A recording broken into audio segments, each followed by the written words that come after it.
Hello, we're glad to have you back here today as we continue our online Bible study look at the book of Ezra from the Old Testament. I'm Pastor Philip Hoppe, pastor of Peace Lutheran Church in Finlayson, Minnesota, and St. Paul Lutheran Church in Bruno, Minnesota. As I mentioned today, we continue our look at this book of Ezra and we focus in our attention on chapter 2. And admittedly up front, we should say that chapter 2 is one of those books where you're reading through the Bible and you go, oh no, it's one of those chapters with a whole bunch of lists of names where you can kind of get lost and maybe give up your Bible reading plan. Those things can often happen. But God has included this list in His Word, and so we want to talk today just briefly about exactly why it is that God has included this list of names. What are some of the things we can kind of learn from this list as we look through it? We will take a slightly different approach today in the sense that we will not read all of the names out loud here on the video itself. We'll kind of read the text and then we'll skip a little piece and then we'll read more of the text. But certainly you can look at all the names there in your Bible itself. But I thought for the purpose of this video, we'll kind of go a little bit faster through it. We'll begin now by looking at the first couple verses, though, in Ezra chapter 2. It says, "Now these were the people of the province who came up out of the captivity of those exiles whom Nebuchadnezzar, king of Babylon, had carried captive to Babylonia. They returned to Jerusalem and Judah, each to his own town. They came with Zerubbabel, Jeshua, Nehemiah, Zariah, Realiah, Mordecai, Bilshan, Mispar, Bigvai, Rehum, and Bani." Now you see, well, we don't want to list all the names. I may have only got about half of those right, by the way, but I tried to say them with confidence. So we're not going to list all the names, but here's a couple things we do want to get right out of the bat from these verses, right? We are told again now what we're getting is this list of who went back. And so just to catch us up a little bit and put our mind in the right place, remember we're talking about that period of God's people when they are now returning to the promised land. 70 years after they have been exiled out of the promised land by Babylon. And that's what we're told there, right? These are the people who were the exiles that Nebuchadnezzar, king of Babylon, had taken out of the promised land. And now we're told they're returning. So even in these words, there's this great note of hope and expectation, right? This is God's promise that He's made through the prophet Jeremiah, that God's people are going to return to the promised land. And now we're told it's happening. And we're going to tell you exactly who went. We're told, right, they were going back to this particular province, and probably this province is essentially Judah, and Persia probably sort of ruled this particular area as a province that they would have called Judah as well. So they're headed back into Judah, right, and that's that province, or that, in Old Testament terminology, that tribal area there where Jerusalem is located. And so that's where they're headed back to, each to their own town. And then we get this list of sort of these leaders of God's people, Old Testament people, that are headed back now to the promised land. We get a list here, and depending on how you read the list, and also when you compare it to a similar list in Nehemiah chapter 7, we might almost get that there are 12. If you count real quick in Ezra, you probably come up with 11 names that are actually listed in Ezra, but some people think if you kind of put the two lists together, you actually had 12 leaders here mentioned, and that would not surprise us, right? God likes His 12s, right? The 12 tribes of Israel, the 12 apostles. So possibly here we have kind of these 12 leaders that lead the way back to Jerusalem. After this, we get this list of all of the people that went back into Jerusalem. And there's sort of a division here of how these things are talked about. And the first is this: we get sort of this list of all these people that are going back into Israel, and probably in particular in this first list, like the first verses 3 through 20, kind of tell us about those that are going to go back and live in Jerusalem. And again, if you look through this, we get kind of divided up into families, but we also get numbers of each group of this family, right? How many came from this family? How many from that family? But we get all these. In verses like I said, 3 through 20 in particular here seems to kind of list for us those that are going to go back and are going to live in Jerusalem. How we know that is if you keep reading on in your Bible from 21 all the way through 35, basically, we have all these other villages that are listed. Villages like, villages like Bethlehem and all these different places that are listed. And so there we see that in some cases, right, we're kind of being told where these people are going to go and live. So 3 through 20 kind of gives us the name of those that are going to go settle in Jerusalem. 20 through 25 then gives us the names of the people that are going to settle in these other villages. And all of these areas, right, are basically, if you go into Old Testament times in the Promised Land, all of these are villages or towns that are located in the tribal areas of Judah and Benjamin. Right, so right around Jerusalem, and that shouldn't surprise us, right? Because that's a big part of why they're going back there is to rebuild Jerusalem, and they're going back there to rebuild the temple. So we get this kind of whole list of what we might call the laity here at first. These are people that are not the temple workers. These are just people that are returning. All told, we count them up, we get a total of about 42,000 people that go back. If you want to be precise, I guess it's 42,360 who go back when Cyrus says that they can go back to the Promised Land. That's the group that returns to the Promised Land, these 42,000 people, and that includes both the laity and the temple workers, and it's about an 80-20 mix here. 80% laity, right, just kind of normal people with different jobs, and then 20% were people that were going to work in the temple itself.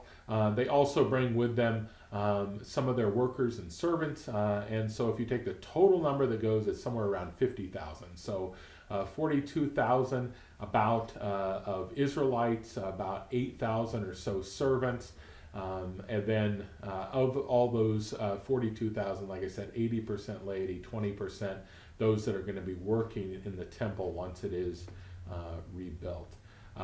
We don't know a whole lot about those total numbers either. Some have speculated. By the way, if you're a mathematician and you start adding up numbers in Ezra, you're going to get really frustrated really quick, because we'll be told that there's 42,000, but then if you add the numbers right before that, it doesn't seem to add up. Why is that? The answer is we don't for sure know, but one plausible explanation is that those who are actually listed in the numbers are the males that are going back. And if so, right, that would leave us with about 30,000 males that go back, and 12,000 or so females that go back. And now, in one way, you might say, well, that doesn't sound like a very good mix. Shouldn't it at least be 50-50? Well, one, again, you might think that young males, especially young unmarried males, might be more likely to be able to make this trip, or at least more energetic and ready to make this trip back out of exile into the Promised Land. So that could be one reason it's a little more skewed to the males. But secondly, the thing we do know, and we'll get back to later, is Ezra has a lot of trouble with these Israelite men taking foreign wives. And again, we'll talk about that later. The problem, of course, is not that they're foreign wives. The problem is that they're foreign wives who worship other gods.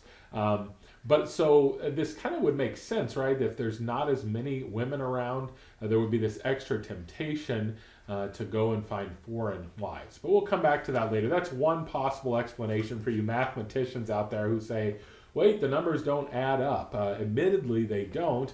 And people have speculated as to how these numbers all get counted in the ancient world. I mean, obviously the writer of Ezra doesn't think there's any problem here, right? They don't, it's not that they just can't add or something. So there's some way that they understood kind of the accounting of people that we don't exactly understand. And like I said, it could be primarily the issue between the counting of males and females. But those are, again, kind of the total numbers that tend to go back here. And so they're going to settle in Jerusalem, and they're going to settle in these other cities, all in those tribal lands of Judah and Benjamin, back in the land that God had given to them, the very cities God had given to their ancestral fathers. And now they're going back. Great hope, great expectation here that everything is returning after this long period of exile. So after we get through about verse 58, then we get this list of the temple personnel. that are also going back. And within that temple personnel, we are told that there is three kind of basic groups of people that end up going back. And I said that wrong before, and I apologize. The listing of the temple personnel actually begins in verse 36, so I apologize for that. But verse 36 and onward tells us about these temple personnel. And there's sort of these three groups, as I mentioned, that go back. There are the priests, there are the Levites, and then there are sort of the temple servants or the temple workers. That last category is not something we know a lot about to be able to say exactly what those people did, but probably people that helped around the temple, but not in an official sort of priestly role, right? These are people that might have taken care of some of the more secular concerns about the temple, right? It could be finances or something like that. We don't know exactly, but it seems that that's probably the case. The priests and the Levites, just a quick reminder there. It's one of these things with, squares and rectangles where how it works out, right, is that all priests in the Old Testament are Levites, okay? But not all Levites are priests. So Levite was a tribe, and so if you were going to be a priest, you had to come from the tribe of Levi. But not everyone who was from the tribe of Levi ended up becoming a priest. But they all go back, and it seems that even the Levites, right, who are not officially priests, not the ones who are going to be offering sacrifice, indeed are still very concerned with the ongoings of the temple. They live there in the vicinity of the temple. That's their God-given land and portion.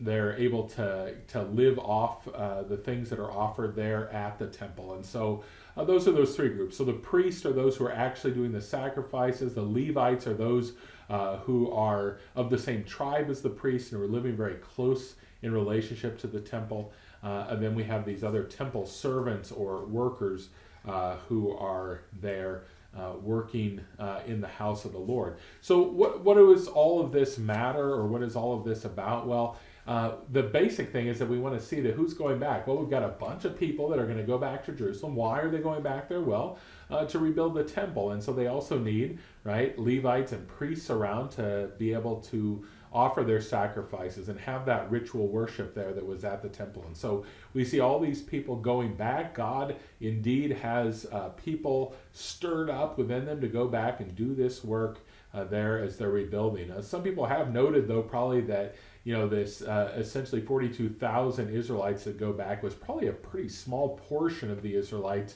that were actually living in the exile. And so there might be a sense in which there's kind of a sadness about the number of people that go back, and yet a substantial number of people to get this work done. So we probably don't want to overdo how sad the people would have been about how few participated. But I know even like Martin Luther in his commentary makes a big point that this is often how God works. He makes his call, a few people respond, they go back and kind of get the thing going. And he says, that still happens in our day today, and it certainly does. So we have this listing of all these people, and like I said, I didn't stop to read to you, obviously, all of these names. I mean, if anybody out there is, having a child or a grandchild and wants to look up a bunch of names they could use, hey, Ezra 2 is your place to go. And we're kind of told here then at the end, we'll start reading again here just for a little bit at verse 64. It says, right, the whole assembly together was 42,360. We mentioned that. Besides their male and female servants, of whom there were 7,337, of which some of them were male and female singers, interesting note. Then we're also told about the livestock that they brought, right? About 700 horses, 250 mules, camels, 440, and donkeys about 6,700. So people have said that when you look at both the servants and at the amount of animals that are being brought, it gives us an idea that these people going back are not filthy wealthy, but they're also not poor. They're probably doing fairly well for themselves, that you're talking about probably every 6 people had a worker in their household, and also about every 5 persons would have some sort of livestock that they owned. So that was probably doing fairly well, but not being filthy rich But those are the kind of people that God sends back. Verse 68, we want to read again here. It says, some of the heads of the families, when they came to the house of the Lord that is in Jerusalem, made freewill offerings for the house of God to erect it on its site. According to their abilities, they gave to the treasury of the work. In my translation here, 61,000 derricks of gold, 5,000 minas of silver, and 100 priest garments. So if you remember, when the Israelites leave, Cyrus had told the people around those who were returning that they should send with them gifts. And here we find, here come these gifts, and these gifts are primarily going to be used to rebuild the temple. And so, people have tried to figure out exactly what this would look like in our world. How much gold is this? And a lot of people figure that probably we're talking here something about 1,100 pounds of gold. I looked it up today before recording. In today's world, that'd be something like $20.5 million worth of gold, so no small amount. And also 5,000 pounds of silver is likely what they brought here, plus these priestly garments, right, which were probably not by any means cheap, but they were also presented, right? Why is all this presented? Because the temple's got to get going, and so we have this initial offering offered by the heads of the households, but bringing this money with them. So some of the people that didn't even return are helping now build the temple because they've sent forth this wonderful offering to begin to rebuild the temple of God. And so again, there's all this hope and expectation in this chapter. Finally, we're told in verse 70, now the priests, the Levites, and some of the people, the singers and the gatekeepers and all the temple servants lived in their towns, and all the rest of the Israel in their towns. So those first group of people, right, they're the ones living either right in Jerusalem or right around Jerusalem because they work there, right? The Levites and the priests and the singers that are there in the temple. Interesting to note here, the singers there, all listed, the word there is a male word. So these singers in the temple are males. Maybe a challenge for those in our modern church where we often have males that claim they can't sing or won't sing. A challenge here that here we see back in temple days. Those who sang officially in the church, had that official capacity, were men. And we should take up that charge again. Not that women also shouldn't be singing to the Lord. Obviously they should. But a challenge here to maybe men that are sitting there silent in the pew. Take up this task again. Sing to the Lord as He calls us to do for all the reasons that He calls us to do it. And namely that He is so good to us and gives us so much reason to have praise and thanksgiving. Okay, we're going to call it quits here for today. That takes us to the end of Ezra chapter 2. Just a quick review here at the end. So we have this listing of the people that are going back, both the lay people and those that are going to work in the temple. They're resettling the very cities and towns that God had given to them in the promised land long ago. And they're bringing back with them these offerings that will help to actually rebuild the temple. And so everything about this passage says, listen, after 70 years, God now is gracious enough to send His people back to the very land that He had taken them out of. He brings them back in His mercy, and He gives them again the things they need to get Jerusalem up and running, to get the temple up and running. And why ultimately does He do this? Is it because He is going to have the temple around forever? Well, no. He's actually preparing to send the Messiah. He's preparing to send Jesus, whom He is going to send there, right, to this very temple that's being built. Jesus will walk around in this very temple and there reveal that He, in fact, is the true temple of God, the temple of God that will be torn down but then be rebuilt again in 3 days.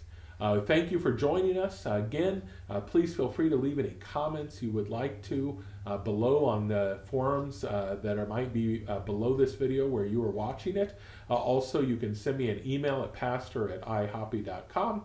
And if you want to see any of the other videos, you can go to plcms.com, and they will all be there on a page that says Online Bible Study.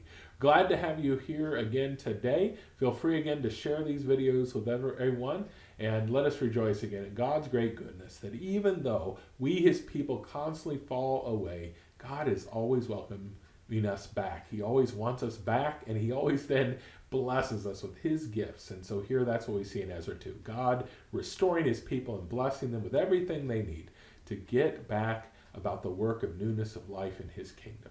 We'll see you again next time when we look at Ezra chapter 3. God's blessings be with you this day.